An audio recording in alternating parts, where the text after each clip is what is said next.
नमस्कार मित्रों, मैं कुलदीप सिंह चौधरी स्वागत करता हूं आपका अभिव्यक्ति क्लासेज जयपुर के इस ऑनलाइन प्लेटफॉर्म पर। राजस्थान का इतिहास हम लोग पढ़ रहे थे और राजस्थान के इतिहास में आज जो चैप्टर हम स्टार्ट करने वाले हैं वो है राजस्थान का राजनीतिक एकीकरण, यानी कि इंटीग्रेशन ऑफ इंडियन स्टेट्स या इंटीग्रेशन ऑफ राजस्थान। तो चैप्टर है हमारा राजस्थान का एकीकरण। राजस्थान का एकीकरण, जैसा कि इस चैप्टर के अंदर इसका अर्थ छुपा हुआ है, एकीकरण। एकीकरण, एक करना, यानी कि कुछ ना कुछ राजस्थान में ऐसा था जो बटा हुआ था, उस बटे हुए को एक करना था। अब क्या बटा हुआ था? तो साहब ये जो राजस्थान हम आज देखते हैं कि साहब राजस्थान के अंदर 33 जिले हैं, 7 संभाग हैं, ये तो आधुनिक व्यवस्था है। ये आधुनिक यानी कि वर्तमान की व्यवस्था है। लेकिन पहले जब अंग्रेजी शासन हमारे देश में हुआ करता था तो हमारा जो राजपूताना है, हमारा जो राजस्थान है, वो कुछ रियासतों के अंदर बटा हुआ था, कुछ ठिकानों, कुछ परगनों और कुछ केंद्र शासित प्रदेशों के अंदर बटा हुआ था। बताया जाता है कि जब हमारा देश आजाद हुआ तो आजादी के बाद उस समय ये कंडीशन हुई कि 563 के आसपास रियासतें थी पूरे देश के अंदर। अब इन रियासतों को, क्योंकि उस समय बंटवारा भी देश का हो रहा था, तो कुछ रियासतें पाकिस्तान के साथ जाना चाहती थी और कुछ रियासतें भारत के साथ रहना चाहती थी। तो अब क्या किया जाए? तो 563 रियासतें अगर पूरे भारत की थी तो राजस्थान में 19 रियासतें उस जमाने में थी और उन 19 रियासतों को एक मिलाकर राजस्थान का निर्माण करना है, क्योंकि पहले तो मारवाड़, मेवाड़, हाड़ौती, डूंडाड़, इस तरीके से क्षेत्रों का विभाजन हो रहा था। इसीलिए अब हम राजस्थान में एकीकरण की अगर बात करें तो सबसे पहले तो हमने देखा कि एकीकरण क्या था। तो रियासतों को एक करने की जो प्रक्रिया थी वही आपका एकीकरण कहलाता है। अब एक किसे करना है? तो किसे करना है का मतलब है कि साहब यहां उस समय 19 तो रियासतें थी, 19 तो रियासतें थी। इसके अलावा 3 ठिकाने थे। कौन कौन से थे? लावा, कुशलगढ़ और निमराना, ये 7 ठिकाने थे। इसके अलावा एक केंद्र शासित प्रदेश था जहां अंग्रेजों का शासन था प्रत्यक्ष रूप से। कौन सा? अजमेर, मेरवाड़ा। ये बेसिक चीजें हैं एकीकरण की जो आपसे हर एग्जाम के अंदर पूछी जाती है। राजस्थान की इन 19 रियासतों और 3 ठिकानों को एक मिलाकर राजस्थान का निर्माण करने में कितना समय लगा? तो समय लगा 8 वर्ष, 7 माह और 14 दिन इस पूरे राजनीतिक एकीकरण के अंदर लगे। तब जाके ये 19 रियासतें राजस्थान में मिलने के लिए तैयार हुई।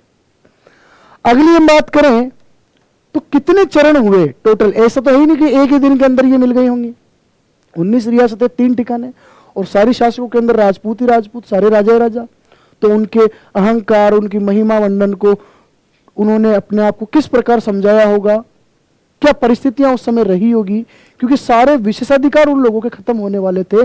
जो राजशाही तंत्र था, राजतंत्र था, वो सारे खत्म होने वाले थे और अब देश में सरकार बनने वाली थी और लोकतंत्र का विकास होने वाला था। इसलिए एक बड़ी चुनौती थी कि देश की जितनी भी रियासतें थी उन रियासतों को मिलाकर एक छत्र के अंदर, एक धागे के अंदर, एक सुई के अंदर इनको पिरोना। ये टोटल 7 चरण हुए और उन 7 चरणों में समय लगा 8 वर्ष, 7 माह और 14 दिन। और इस समयावधि में 19 रियासतें, 3 ठिकाने और एक केंद्र शासित प्रदेश का विलय करके हमारे आज के वर्तमान राजस्थान का निर्माण किया गया। अब साहब एकीकरण की अगर बात करें, थोड़ा पृष्ठभूमि में आए तो राजस्थान में एकीकरण का जो सर्वप्रथम प्रयास था वो कब किया गया?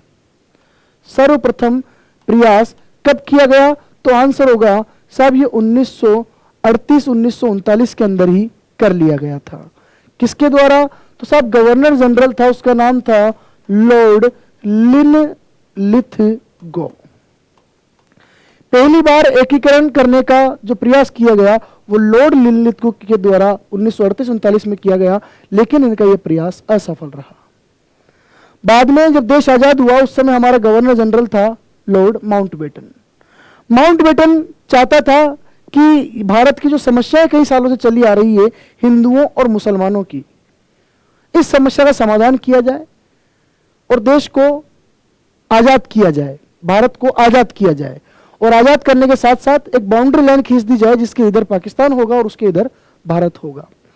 तो इस उद्देश्य से लॉर्ड माउंटबेटन के द्वारा 3 जून 1946 को ब्रिटिश संसद के समक्ष एक योजना रखी गई, उसे कहा गया माउंटबेटन योजना। माउंटबेटन योजना 3 जून 1946 को माउंटबेटन योजना लॉर्ड माउंटबेटन के द्वारा रखी गई। ब्रिटिश संसद ने इस योजना को 18 जुलाई 1946 को अनुमोदित किया। और किस नाम से अनुमोदित किया?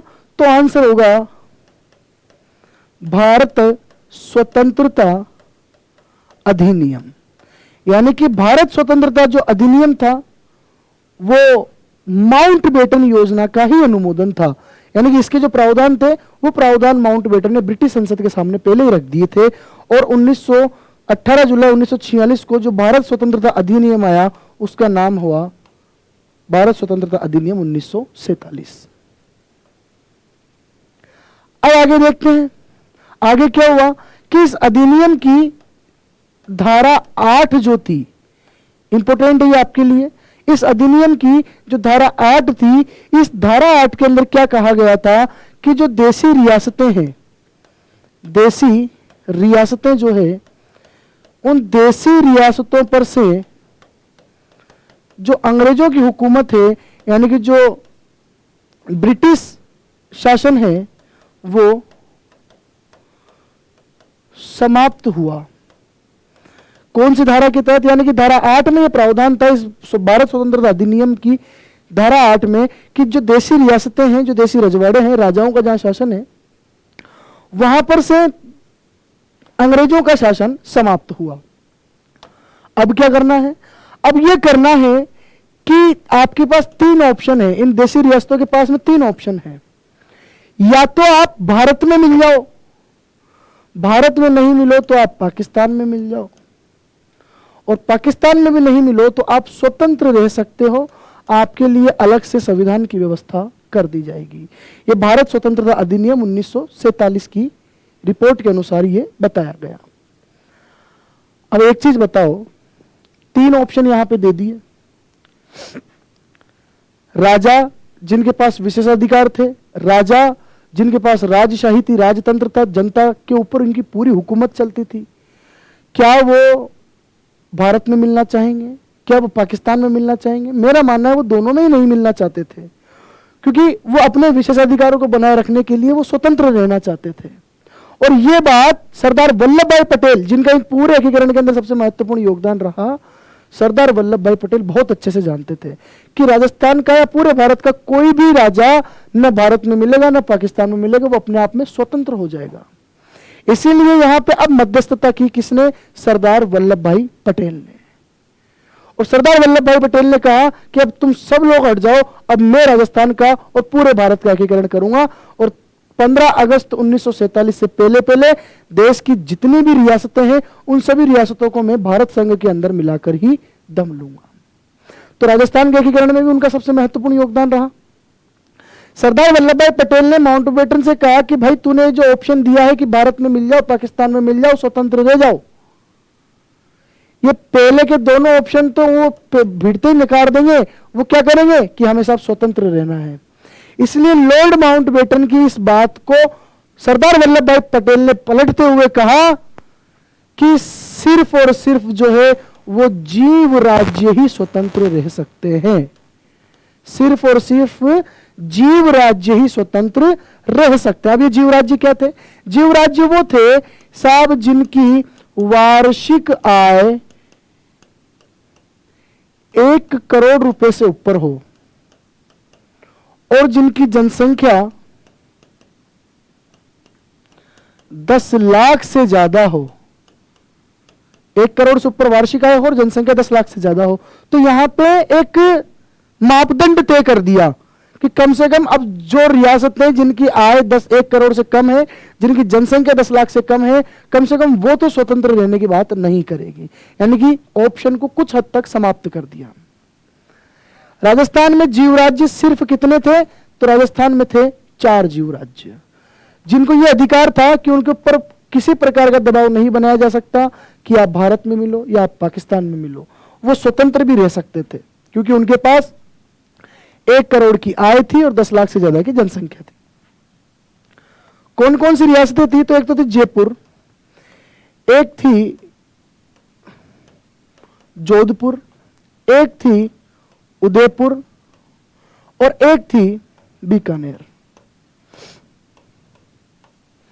यह संकल्पना यहां पे सरदार वल्लभ भाई पटेल के द्वारा दी गई। अब साहब सरदार वल्लभ भाई पटेल के द्वारा के लिए पूरा जो इन्होंने जिम्मेदारी अपने हाथ में ली राजस्थान के और भारत के एकीकरण की, तो इसके लिए कार्यालय की भी स्थापना जरूरी थी। तो 5 जुलाई 1947 को इनके लिए एक अलग विभाग बनाया गया जिसका नाम था रियासती विभाग या रियासती सचिवालय। रियासती विभाग या रियासती सचिवालय। अध्यक्ष कौन थे? तो अध्यक्ष थे आपके सरदार वल्लभ भाई पटेल। सरदार पटेल। और इसके सचिव जो थे बड़े इंटेलिजेंट व्यक्ति थे, उनका नाम था वीपी मेनन। इनका नाम था वीपी मेनन। 19 जुलाई 1947 को रियासती विभाग यानी कि रियासती सचिवालय का स्थापना की गई। अध्यक्ष सरदार वल्लभ भाई पटेल और सचिव वीपी मेनन। और इन्हीं सरदार वल्लभ भाई पटेल और वीपी मेनन के योगदान की वजह से भारत की सभी रियासतें भारत संघ के अंदर शामिल हुई। तो ये एकीकरण से पूर्व की कुछ बातें हमने देखी कि साहब राजस्थान में 19 रियासतें थी, 3 ठिकाने थे और 1 केंद्र शासित प्रदेश था। अब साहब ये सारा सिस्टम इन्होंने बिठा लिया कि माउंटबेटन ने क्या कहा, फिर माउंटबेटन की योजनाओं किस प्रकार ब्रिटिश सरकार ने प्रेषित किया, फिर सरदार वल्लभ भाई पटेल ने क्या नई चीज जोड़ी, जीव राज्य वाली नई कंडीशन जोड़ दी, और उसके बाद हमने रियासती सचिवालय के बारे में जानकारी ली। अब साहब अगर कुछ और अगर टॉपिक के बारे में देखें तो राजस्थान में या राजस्थान की सबसे प्राचीन रियासत कौन सी थी? राजस्थान की सबसे प्राचीन रियासत कौन सी थी एकीकरण के समय? तो हमारे सामने सीधा सीधा नाम आ जाता है कि मेवाड़ जो है वो ऐतिहासिक रूप से काफी प्राचीन थी। सबसे नवीन रियासत यानी कि सबसे नई रियासत कौन सी थी? तो साहब नवीन रियासत थी आपकी झालावाड़। इसके अलावा क्षेत्रफल की दृष्टि से सबसे बड़ी रियासत कौन सी थी? तो आंसर होगा आपका कि साहब मारवाड़ रियासत या जोधपुर रियासत जो है वो क्षेत्रफल के हिसाब से सबसे बड़ी थी। उसके बाद सबसे छोटी रियासत कौन सी थी? तो सबसे छोटी रियासत उस समय की मानी जाती है कि साहब शाहपुरा उस समय की सबसे छोटी रियासत थी। अब इन 19 रियासतों और 3 ठिकानों और 1 केंद्र शासित प्रदेश को मिलाकर राजस्थान का निर्माण किया गया। और सरदार वल्लभ भाई पटेल के कहने पर, सरदार वल्लभ भाई पटेल के समझाने पर, उनके साहस पर, उनकी योग्यता पर भरोसा करते हुए एक के बाद एक राजस्थान के और भारत के कई राजाओं ने एकीकरण के पत्र पर, विलय पत्र पर अपने हस्ताक्षर कर दिए। अब यह एक चीज आती है कि एकीकरण का जो पत्र था, एकीकरण पत्र पर सर्वप्रथम हस्ताक्षर राजस्थान में से किसने किए? सर्वप्रथम हस्ताक्षर किसने किए? तो आंसर होगा साहब बीकानेर का शासक था शार्दुल सिंह। बीकानेर का शासक था शार्दुल सिंह। इसने सबसे पहले 7 अगस्त 1947 को ही अपने साइन कर दिए थे। उसके बाद सबसे अंत में हस्ताक्षर किसने किए? तो आंसर आ जाएगा साहब उदयभान सिंह। और उदयभान सिंह कहां का शासक था? तो आंसर होगा कि ये धौलपुर का शासक था। एक शासक है चंद्रवीर सिंह, कहां का है? बांसवाड़ा का शासक है। चंद्रवीर सिंह ने क्या कहा एकीकरण के पत्र पर साइन करते समय कि मैं अपने मृत्यु प्रमाण पत्र यानी कि डेथ वारंट पर हस्ताक्षर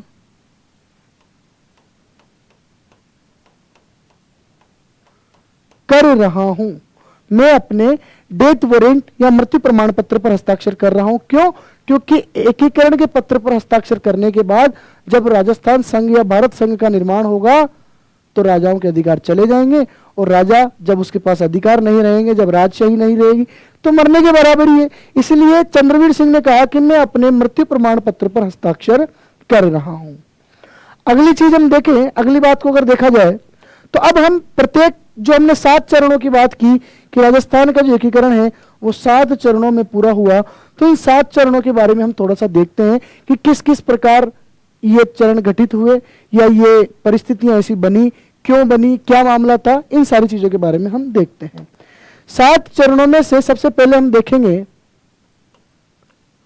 प्रथम चरण, एकीकरण का प्रथम चरण।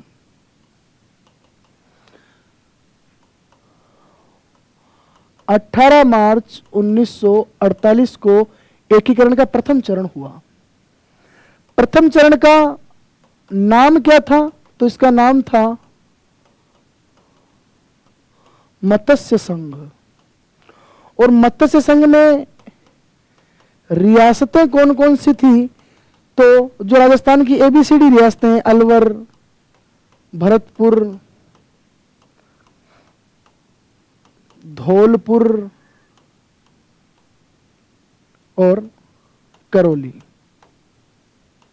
और साथ में चूंकि ये अलवर था तो अलवर का ही जो ठिकाना था उसका नाम था निमराना ठिकाना, इसका भी विलय कर लिया गया। इन रियासतों का यहां पे विलय किया गया। अब साहब उस समय सबसे पहले इन्हीं का विलय क्यों किया गया? तो बताया जाता है कि जब गांधी जी की हत्या हुई थी उस समय अलवर के जो महाराजा थे उनके ऊपर गांधी जी की हत्या का इल्जाम लगाया गया, और सरदार वल्लभ भाई पटेल ने उनके ऊपर प्रेशर बनाया कि या तो राजस्थान में मिलने के लिए तैयार हो जाओ या फिर गांधी जी की हत्या का मुकदमा आपके ऊपर चलाया जाएगा, क्योंकि आपने नाथूराम गोडसे को जो है यहाँ पे शरण दी है। तो दबाव में आकर अलवर वाले ने हाँ कर ली।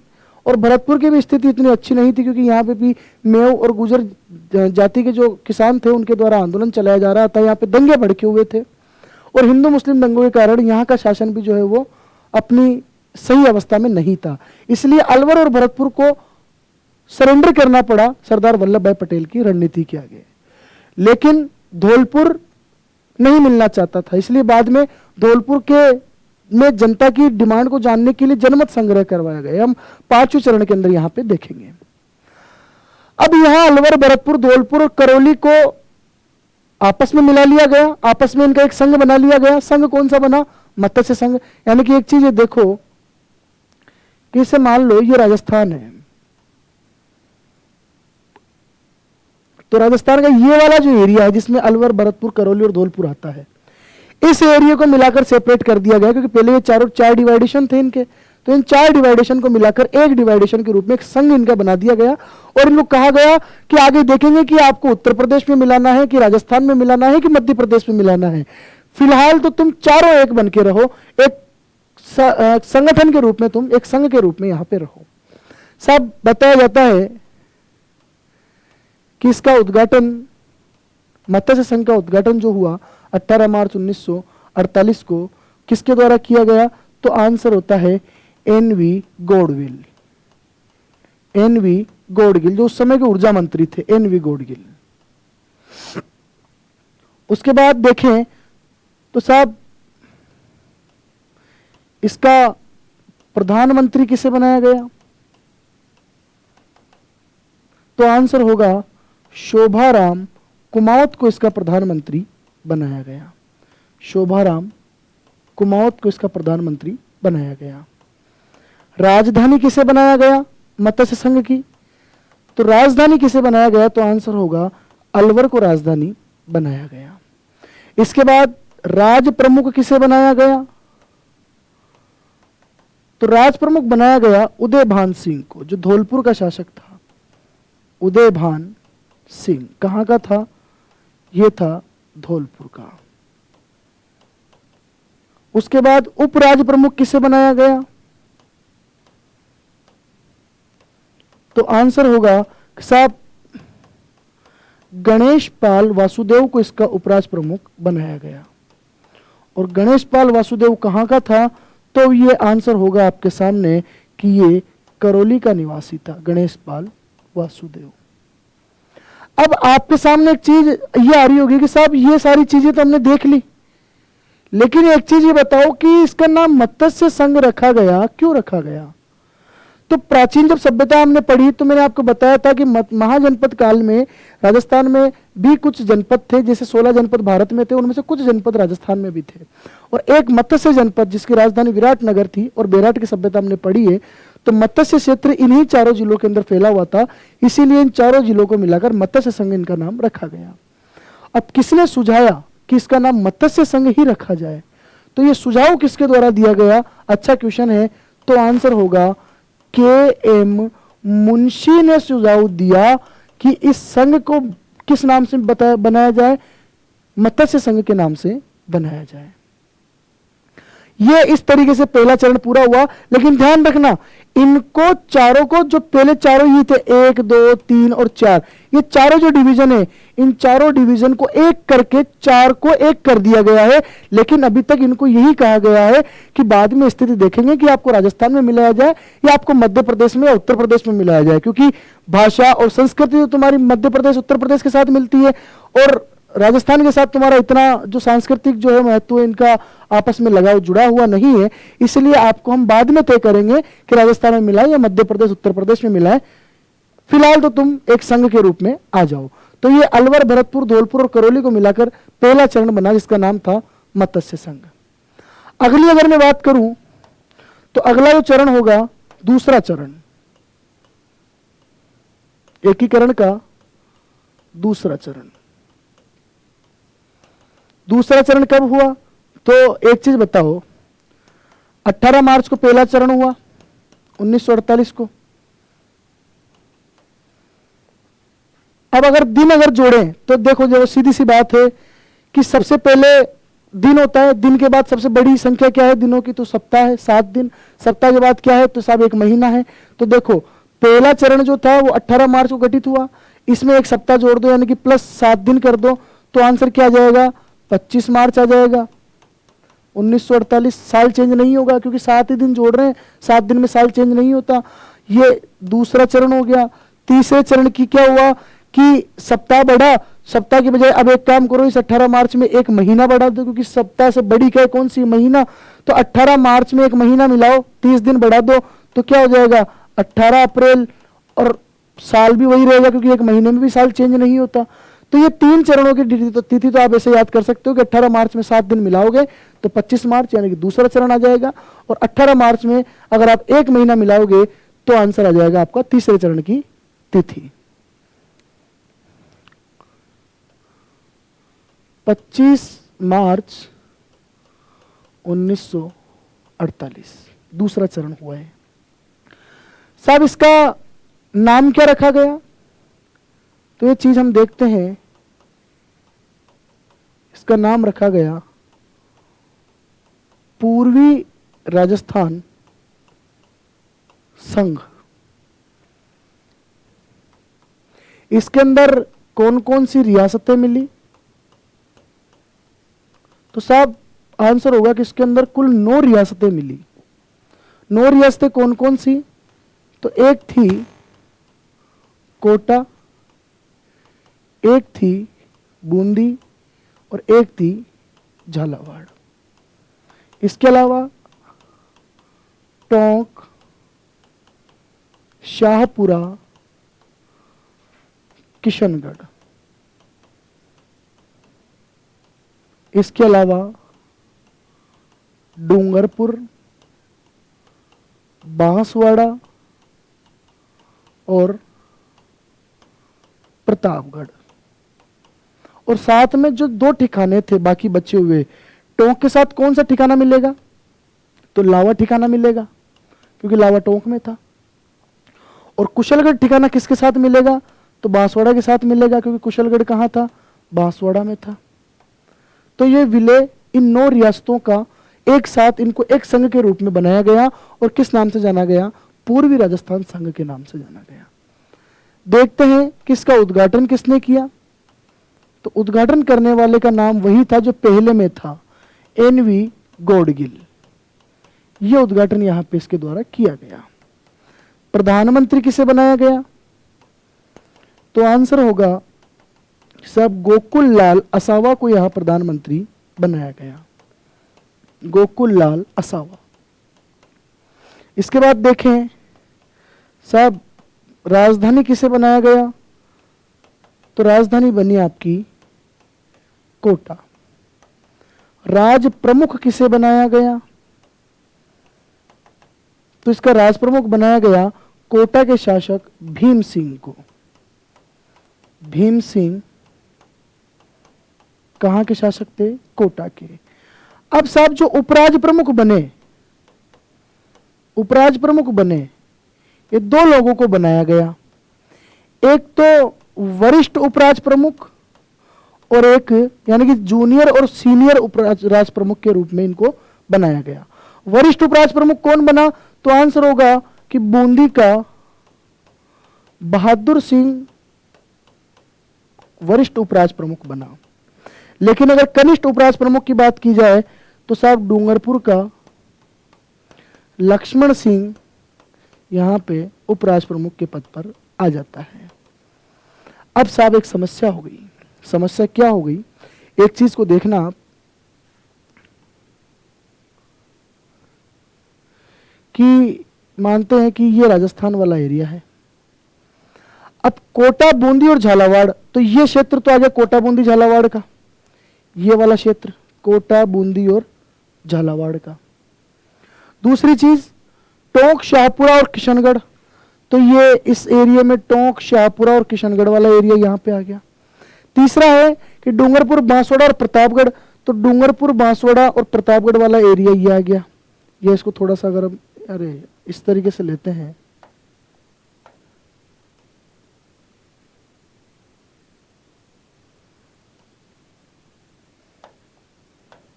यहां पे ये डूंगरपुर, बांसवाड़ा और प्रतापगढ़ वाला एरिया इस तरीके से ये आ गया। तो जब ये उद्घाटन इसका किया गया कोटा के दुर्ग में, और उद्घाटन किसके द्वारा किया गया? तो एनवी गौडगिल के द्वारा इसका उद्घाटन किया गया। उद्घाटन के एक दिन पहले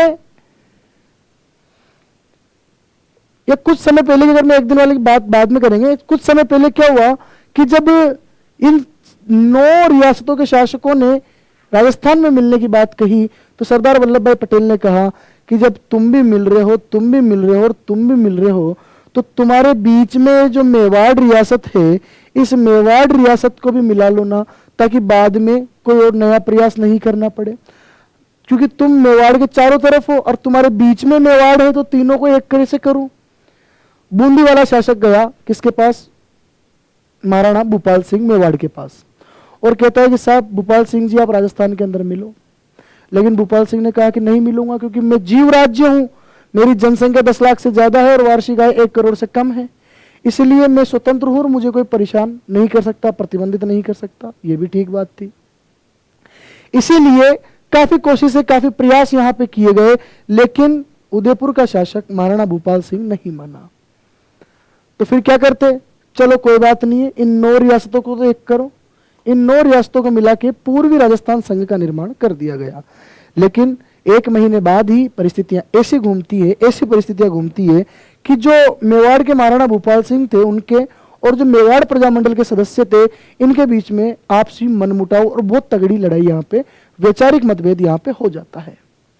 इसलिए जब द्वितीय चरण का उद्घाटन था, उस उद्घाटन के एक दिन पहले यानी कि 24 मार्च 1948 को मेवाड़ का शासक भूपाल सिंह भागा जाता है सरदार वल्लभ भाई पटेल के पास और कहता है कि सर, मैं भी एकीकरण करना चाहता हूं, मैं भी सरेंडर करना चाहता हूं। ठीक साहब, अगर आप भी सरेंडर करना चाहते हैं तो अब तो बहुत लेट हो चुके, कल तो उद्घाटन ही है, कई सारे कागजी कार्यवाहियां भी करनी चाहिए। कोई बात नहीं, आपका अगले चरण में कर लेंगे, कोई दिक्कत वाली बात नहीं। आप मिलने के लिए तैयार हुए, हमारे लिए ये सौभाग्य की बात है। ठीक साहब, तो यहां द्वितीय चरण के अंदर इन 9 रियासतों को मिलाकर पूर्वी राजस्थान संघ का निर्माण कर लिया गया। आगे हम बात करेंगे तीसरे चरण की।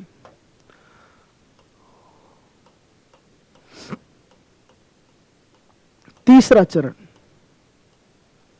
तीसरा चरण कब हुआ? तो वही पहले वाले के अंदर एक महीना मिला दो, 18 अप्रैल 1948 को हुआ। इसका नाम रखा गया संयुक्त राजस्थान। कौन कौन सी रियासतें मिली? तो ध्यान रखना, ऊपर की जो 9 रियासतें थी, द्वितीय चरण की जो 9 रियासतें थी, उन रियासतों के साथ किसे मिला दिया गया? उदयपुर रियासत को मिला दिया गया। उदयपुर रियासत को मिला दिया गया। अगली चीज साहब, इसका उद्घाटन किसके द्वारा किया गया? तो उद्घाटन करने के लिए आए देश के प्रथम प्रधानमंत्री, जिसका नाम था नेहरू जी, पंडित जवाहरलाल नेहरू। इसका प्रधानमंत्री किसे बनाया गया? तो आंसर होगा कि साहब प्रधानमंत्री बनाया गया यहां पे माणिक्यलाल वर्मा को। माणिक्यलाल वर्मा को इसका प्रधानमंत्री बनाया गया। कि साहब राजधानी किसे बनाई गई? तो राजधानी बनी जो सबसे बड़ी थी इन सारी में, उदयपुर। उसके बाद राज प्रमुख किसे बनाया गया? तो राज प्रमुख बनाया गया महाराणा, मेवाड़ महाराणा भूपाल सिंह को। एक चीज याद रखना, अभी तक इनको महाराज प्रमुख नहीं बनाया है, सिर्फ राज प्रमुख बनाया है। ये क्वेश्चन आया हुआ है, कंफ्यूज मत होना।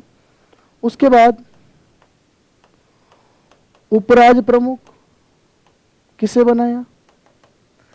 तो अब एक चीज आप बिल्कुल विशेष रूप से ध्यान रखना कि यहाँ पे इससे पहले राज प्रमुख कौन था? तो कोटा का भीम सिंह था दूसरे चरण में।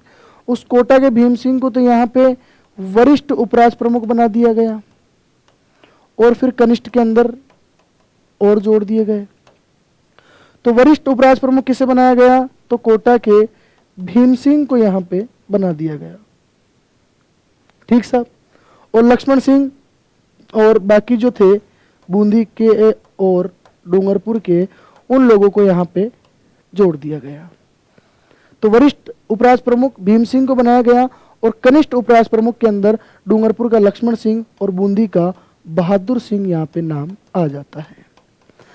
अब साहब एक चीज ध्यान रखो कि जो उदयपुर पहले मना कर रहा था, उस उदयपुर ने मिलने के लिए हाँ कर दी। तो उदयपुर ने किन शर्तों के आधार पे ये तय किया कि मुझे भारत संघ के अंदर मिलना है? कुछ शर्तें उदयपुर के महाराणा भूपाल सिंह के द्वारा रखी गई। पहली शर्त तो थी कि उदयपुर को आजीवन राजधानी बनाया जाए। बना देंगे साहब। उदयपुर के जो महाराणा है, यानी कि मैं जो महाराणा भूपाल सिंह हूं, उसे आजीवन राज प्रमुख बनाया जाए। बना देंगे साहब, कोई दिक्कत नहीं है। तीसरी चीज है कि मुझे प्रति वर्ष 20 लाख रुपये प्रीवी पर्स के रूप में दिए जाए। यहां लफड़ा अटक गया, क्योंकि प्रीवी पर्स देने के लिए जो राशि तय की गई थी वो 10 लाख रुपए तय की गई थी। अगर मेवाड़ को 20 लाख रुपए प्रीवी पर्स दिया जाएगा तो कल को जयपुर भी मांगेगा, कल को जोधपुर भी मांगेगा, कल को बीकानेर भी मांगेगा। उनको कैसे समझाएंगे? इसलिए यहाँ पे कुछ सेटलमेंट इनके द्वारा किया गया, इनको राजधानी घोषित कर दी गई, राज प्रमुख इनको बना दिया गया, और 10 लाख रुपए प्रीवी पर्स के रूप में इनको दिया गया। दिए तो 20 लाख ही गए, लेकिन प्रीवी पर्स कितना दिया गया? 10 लाख रुपए। 5 लाख रुपए दान दक्षिणा के लिए, और 5 लाख रुपए जो महाभियोग, ये जो राज प्रमुख पद का जो पद है, इसके लिए भत्ते के रूप में 5 लाख रुपए, यानी कि 10 और 10 लाख रुपए, 20 लाख रुपए मिला के यहाँ पे दे दिए गए। तो ये तीसरे चरण की वार्ता थी, संयुक्त राजस्थान के नाम से हमने इसको जाना। अगली चीज हम देखें तो चौथे नंबर पे आ जाता है आपका चौथा चरण। और चौथा चरण कब हुआ? तो आंसर होगा 30 मार्च 1949 को। क्या नाम रखा गया? इसका नाम रखा गया वृहत राजस्थान, क्योंकि राजस्थान की जितनी भी बड़ी रियासतें थी, उन बड़ी रियासतों का विलय इसी चरण के दौरान किया गया था। कौन कौन सी रियासतें मिली? तो हमारे सामने आएगा कि राजस्थान की जितनी भी बड़ी रियासतें थी, जयपुर, जोधपुर, जैसलमेर और बीकानेर, ये सारी ही रियासतें कब मिली? जैसलमेर और बीकानेर सारी रियासतें कौन से चरण में मिली? चौथे चरण में मिली। सबसे बड़ी बड़ी रियासतें यही थी, ये जनसंख्या में बड़ी थी, ये क्षेत्रफल में बड़ी थी, इसीलिए इसका नाम ही क्या रख दिया गया? वृहत राजस्थान रख दिया गया। उसके बाद देखें कि साहब इसका उद्घाटन किसने किया? तो उद्घाटन करने के लिए खुद सरदार वल्लभ भाई पटेल यहां पे आते हैं। और साहब इसका प्रधानमंत्री किसे बनाया गया? तो इसका प्रधानमंत्री बनाया गया हीरालाल शास्त्री को। हीरालाल शास्त्री को यहां पे प्रधानमंत्री बनाया गया। अगली चीज कि राजधानी किसे बनाया गया? तो राजधानी बनाया गया जयपुर को। अगली चीज कि साहब राज प्रमुख किसे बनाया गया? तो साहब जयपुर के शासक मानसिंह सेकंड को यहां पे शासक बनाया गया। अब लोचा हो गया। लोचा क्या हो गया कि साहब ऊपर जब मेवाड़ का महाराणा भूपाल सिंह मिला तो उसकी शर्त यह थी कि आजीवन मुझे राजधानी बनाया जाए मेवाड़ को। तो मेवाड़ को आजीवन राजधानी बनाने की शर्त मान ली गई थी। आजीवन राज प्रमुख बनाया गया तो राज प्रमुख बनाने की शर्त भी मान ली गई थी। तो जब उसे आजीवन राज प्रमुख बना दिया गया तो साहब अब चौथे चरण में राज प्रमुख मानसिंह कैसे बन गया? चौथे चरण में राज प्रमुख मानसिंह कैसे बन गया? तो साहब यहां क्योंकि मेवाड़ को भी मिलाना था, जयपुर को मिलाना तो खैर सबको ही था। अब किसी ना किसी को कोई ना कोई गोली देके सेट तो करेंगे यार। इनको सेट करने के लिए पहले तो उसको कह दिया गया कि राज प्रमुख बना देंगे, लेकिन फिर बाद में जब मानसिंह ने कहा कि नहीं नहीं नहीं नहीं नहीं, नहीं अपन तो तभी मिलेंगे जब अपन को राज प्रमुख बनाओगे, राज प्रमुख बनाओ तो जयपुर का विलय करूंगा। तो फिर सरदार वल्लभ भाई पटेल, माउंटबेटन जैसे बड़े बड़े चाणक्य बैठे थे उस जमाने में, उन लोगों ने समझाया मेवाड़ महाराणा भूपाल सिंह को, अरे क्या राज प्रमुख में क्या रखा है भैया, तुम्हें हम महाराज प्रमुख बनाएंगे। तो राज इस चीज के लिए राजी भी हो गया महाराणा भूपाल सिंह। तो राज प्रमुख तो बना दिया गया मानसिंह को और महाराज प्रमुख बना दिया गया किसको? महाराणा भूपाल सिंह को। और महाराणा भूपाल सिंह कहां के थे? उदयपुर के थे। तो ध्यान रखना एकीकरण के तीसरे चरण में यानी कि 1948 में 25 अप्रैल 1948 को 18 अप्रैल 1948 को जो तीसरा चरण हुआ संयुक्त राजस्थान, उसमें तो महाराणा भूपाल सिंह को राज प्रमुख बनाया गया है। और चौथा चरण यानी कि 30 मार्च 1949 को इससे क्या बना दिया गया? महाराज प्रमुख का पद इसको दे दिया गया। अब साहब जयपुर को रियासत बना दिया गया तो जो और रियासतें बनी हैं, इन और रियासतों को भी कुछ ना कुछ तो दिया जाए। इसीलिए बताया जाता है कि जो बीकानेर रियासत थी इसमें शिक्षा विभाग दे दिया गया। बताया जाता है कि साहब जो उदयपुर रियासत थी, इस उदयपुर रियासत के अंदर खनन विभाग दे दिया जाता है। तो कुछ अच्छा जोधपुर रियासत थी, इसके अंदर हाई कोर्ट दे दिया जाता है। जयपुर राजस्थान की राजधानी बनेगी। तो ये यहाँ पे रियासतों को मिलाया गया। अब एक चीज बताओ, मत्स्य संघ के अंदर 4 मिले, उनको भी अलग रिजर्व रख रखा है। दूसरे चरण में 9 रियासतें मिली, उन 9 रियासतें में तीसरे चरण में उदयपुर को मिलाया, यानी कि 9 और 1 कितना हो गया 10। और उन 10 के अंदर अब इन 4 को और जोड़ दो तो 10 और 4 कितने हो गए 14। रियासतें कितनी थी 15, यानी कि रियासतें कितनी थी 19, 14 ये हो गई। अब कितनी रियासतें बची हुई है? तो बाकी जो रियासतें बची हुई है उन रियासतों का अब हम आगे देखेंगे किस प्रकार इनका एकीकरण किया गया। तो ये चौथा चरण था और अब चौथा चरण के बाद में अगला जो चरण आएगा वो हम देखेंगे। लेकिन एक चीज याद रखना कि जयपुर को राजधानी बनाया गया तो किस समिति की सिफारिश पर बनाया गया? तो आंसर होगा सत्यनारायण राव समिति की सिफारिश पर। सत्यनारायण राव समिति की सिफारिश पर जयपुर को क्या बनाया गया? तो जयपुर को बनाया गया राजस्थान की राजधानी। अब आगे अगला चरण जो होगा वो होगा 5वां चरण। 5वां चरण कब हुआ? 15 मई 1949 को।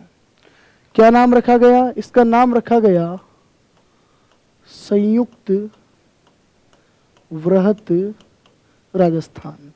अब आपके दिमाग के अंदर आ रही होगी चीज कि साहब तीसरा चरण जिसमें उदयपुर मिला था उसका नाम संयुक्त राजस्थान था, और चौथा चरण जो था उसका नाम वृहत राजस्थान था। तो यहाँ क्या तीसरे और चौथे चरण को मिला के 5वां चरण बनाया गया क्या? तो ये बात बिल्कुल गलत है, क्योंकि एक चीज देखो भाई, जो पहला चरण है फर्स्ट, उसमें तो 4 को मिलाया गया मत्स्य संघ में। सेकंड चरण है उसके अंदर 9 रियासतों को मिलाया गया। तीसरा जो चरण है उसमें इन 9 रियासतों के अंदर 1 को मिला दिया, यानी कि ये 10 मिल गई। चौथा जो चरण था उस चौथे चरण में इन 10 के अंदर 4 रियासतें और मिला दी, यानी कितनी हो गई? 14। क्योंकि अभी इन फर्स्ट चरण वालों को यानी कि मत्स्य संघ वालों को तो इधर मिलाया ही नहीं, इधर तो 14 ही रियासतें मिली। इसीलिए क्योंकि इनको कहा गया था कि बाद में देखेंगे, समय मिलेगा तो आपको राजस्थान में मिलाएंगे कि उत्तर प्रदेश मध्य प्रदेश में मिलाएंगे।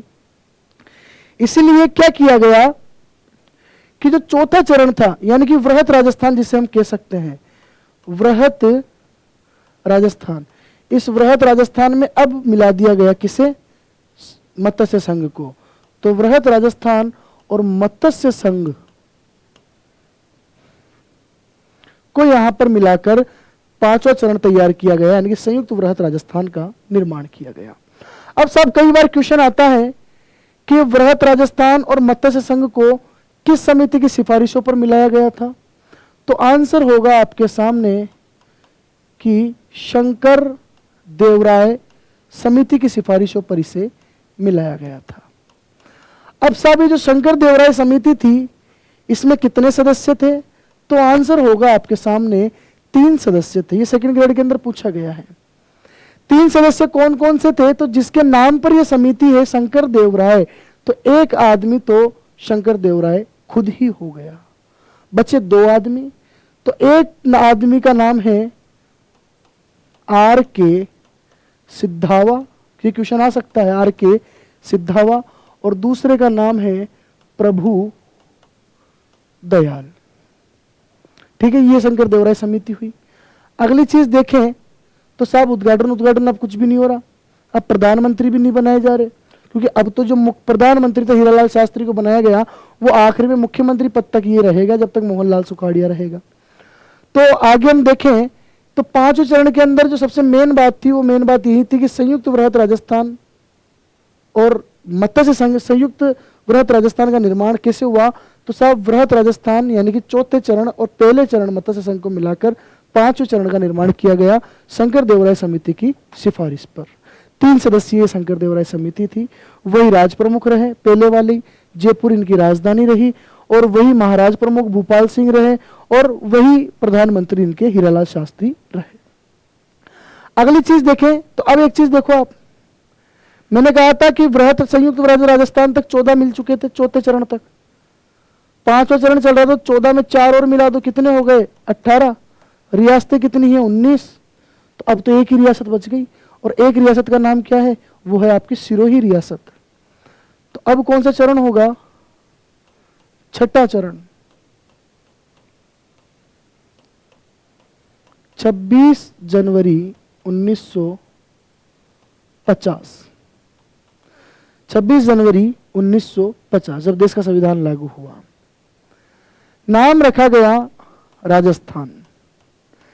तो राजस्थान का विधिवत नामकरण कब हुआ? देखो अब तक तो संयुक्त वृहत राजस्थान था, वृहत राजस्थान था, कोई मत्स्य संघ था, पूर्वी राजस्थान था, लेकिन राजस्थान जो नाम है ये राजस्थान कब रखा गया? तो साहब 26 जनवरी 1950 को रखा गया राजस्थान।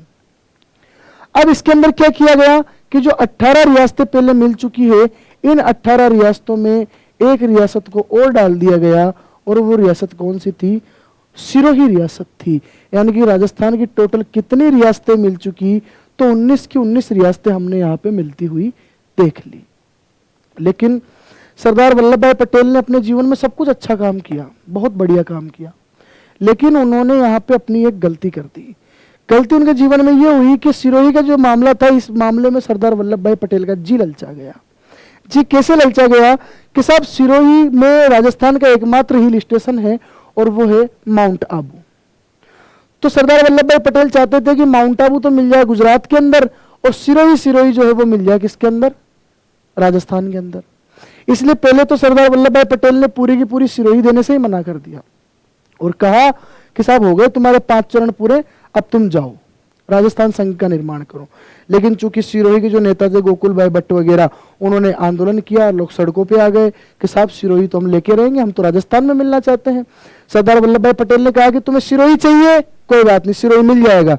सिरोही दे दिया, माउंट आबू रख लिया। तो यानी कि जो माल था वो तो अपने पास रख लिया वल्लभ भाई पटेल ने, और जो बिना काम का कचरा था वो राजस्थान को दे दिया। इसीलिए फिर अलग से 7वां चरण का निर्माण किया गया। और अब जो 7वां चरण है इसकी क्या विशेषता रहेगी ये हम देखते हैं अगले पॉइंट में।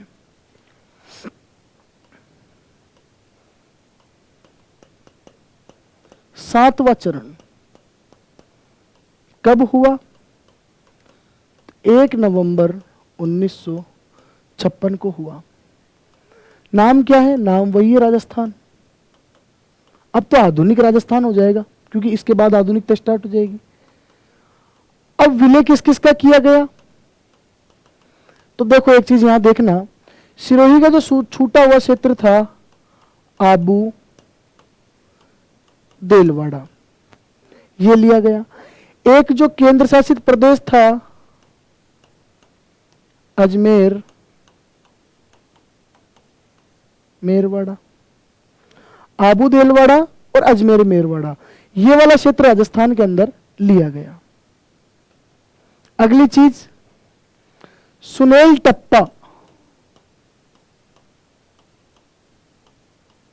जो क्षेत्र था इसे भी राजस्थान के अंदर लिया गया। और कोटा का जो क्षेत्र था सिरोंज क्षेत्र, उसे मध्य प्रदेश के अंदर भेज दिया गया। यानी कि इन सबको तो मिला दिया गया किसके अंदर? राजस्थान के अंदर। और निकाला गया किसे? तो सिरोंज,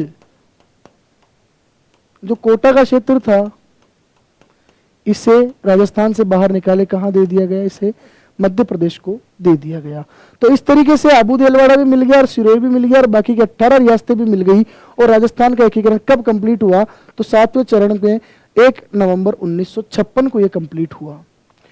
यहां जो प्रधानमंत्री का पद था उसे बदलकर कर दिया गया मुख्यमंत्री का पद। और राजस्थान का पहला मुख्यमंत्री कौन बना? तो सब आंसर आएगा मोहनलाल सुखाड़िया। अगली चीज, जो राज प्रमुख का पद था उस राज प्रमुख के पद को बदलकर कर दिया गया राज्यपाल का पद। और राज प्रमुख के पद को बदलकर जो राज्यपाल का पद किया गया, तो राजस्थान के पहले राज्यपाल कौन बने? तो आंसर होगा सरदार गुरमुख निहाल सिंह। तो ये आपका एकीकरण होता है कंप्लीट। ये हमने देखा कि 7 चरणों में 8 वर्ष 7 माह और 14 दिन के अंदर ये एकीकरण कंप्लीट प्रक्रिया कंप्लीट हुई। मत्स्य संघ, पूर्वी राजस्थान, संयुक्त राजस्थान, संयुक्त वृहत राजस्थान, संयुक्त वृहत राजस्थान और फिर राजस्थान। ध्यान रखना, राजस्थान का जो नाम है राजस्थान, ये विधिवत रूप से कब डिक्लेयर किया गया? तो हमारा आंसर क्या होना चाहिए कि साहब जो 6वां चरण था, इस 6वें चरण के अंदर किया गया। कब हुआ 6वां चरण? 26 जनवरी 1950 को। अगली एक चीज मैं आपको ये बताना चाहूंगा कि जो हमारा राजस्थान दिवस है, ये राजस्थान दिवस किस दिन को घोषित किया गया? तो मैंने जो 4था चरण आपको बताया था, 4था चरण, तारीख कौन सी थी? 30 मार्च 1949 को। क्योंकि इस समय तक राजस्थान की जितनी भी बड़ी रियासतें थी वो सारी बड़ी रियासतें मिल चुकी थी, ज्यादा प्रेशर वाली बात नहीं रही थी, लगभग 80% राजस्थान मिल चुका था। इसीलिए इसी 30 मार्च को जो है वो क्या घोषित कर दिया गया? राजस्थान दिवस घोषित कर दिया गया। एक चीज मैं आपको और ये बताना चाहूंगा कि साहब जब 5वां चरण हुआ तो मत्स्य संघ का विलय जब वृहत राजस्थान में किया गया और संयुक्त राजस्थान का निर्माण किया गया, तो समिति कौन सी थी? तो मैंने आपको बताया था कि साहब वो शंकर देवराय समिति थी और 3 उसके अंदर सदस्य थे। फिर मैंने आपको बताया कि साहब 4थे चरण में जयपुर को राजधानी बनाया गया और अन्य रियासतों को भी कुछ ना कुछ उनको कुछ ना कुछ महत्व प्रदान किया गया। जैसे जोधपुर में हाईकोर्ट बनाया गया, बीकानेर में शिक्षा विभाग बनाया गया। तो कौन सी समिति की सिफारिश पर जयपुर को राजधानी बनाया गया? तो आंसर था सत्यनारायण राव समिति की सिफारिशों पर बनाया गया। अगला कि साहब मत्स्य संघ का नाम मत्स्य संघ किसके द्वारा रखा गया? तो के.एम. मुंशी के सुझावों पर इसका नाम रखा गया। अगली चीज, सबसे लास्ट चीज मैं आपको यहां एकीकरण के अंदर बताना चाहूंगा कि साहब जो आबू देलवाड़ा, अजमेर मेरवाड़ा, इन क्षेत्रों को राजस्थान के अंदर मिलाया गया, इनके पीछे किसका हाथ था? तो साहब 1953 के अंदर राज्य पुनर्गठन आयोग का निर्माण हुआ था। राज्य पुनर्गठन आयोग, और इसी को कहा जाता है फजल अली आयोग। ये जो राज्य पुनर्गठन आयोग है, राज्य पुनर्गठन आयोग, यह इसे कहा जाता है फजल अली आयोग। 1953 में इसका गठन हुआ, लेकिन इसने अपनी रिपोर्ट कब पेश की? तो 1956 में पेश की। और इसी रिपोर्ट के आधार पर आबू देलवाड़ा को, अजमेर मेरवाड़ा को और सुनील टप्पा को राजस्थान में मिलाया गया। तो ये 1956 में जो ये रिपोर्ट पेश हुई, इसी के आधार पर आधुनिक राजस्थान का निर्माण हुआ। कितने सदस्यीय था ये पुनर्गठन आयोग? तो आंसर होगा किसमें? 3 सदस्य थे। 3 सदस्य कौन कौन से थे? तो एक तो खुद फजल अली इसके अध्यक्ष थे, इसीलिए इसे फजल अली आयोग भी कहा गया है। एक के.एम. पर्णिकर इसके अध्यक्ष थे, और एक हृदयनाथ कुंजरू, H.N. कुंजरू, तो H.N. कुंजरू भी इसके सदस्य थे। सॉरी, फजल अली इसके अध्यक्ष थे, के.एम. पर्णिकर और H.N. कुंजरू इसके सदस्य के रूप में थे। यानी कि 3 आदमी यहाँ पे ये इस सदस्यता के अंदर 3 आदमी हो जाते हैं। तो इस तरीके से अगर क्वेश्चन आ जाए कि राजस्थान का वर्तमान स्वरूप कब सामने आया या राजस्थान का एकीकरण कब पूर्ण हुआ, तो आंसर होगा 1 नवंबर 1956 को राजस्थान अपने वर्तमान स्वरूप में आ गया। 7 चरण, 8 वर्ष 7 माह 14 दिन का समय हमने देखा, और इसी के साथ हमारा राजस्थान का एकीकरण जो है वो कंप्लीट हो जाता है। अब यहाँ पे 2 किताबें जो काफी इंपॉर्टेंट है, बार बार एग्जाम के अंदर पूछी जाती है, उसके बारे में दोनों किताबों का मैं नाम लिखवा लेता हूं। एक किताब तो है integration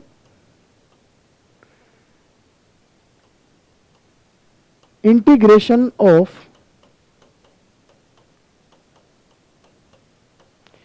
Indian states, integration of Indian states. ये किताब किसके द्वारा लिखी गई? बहुत इंपॉर्टेंट है, तो आंसर होगा वीपी मेनन।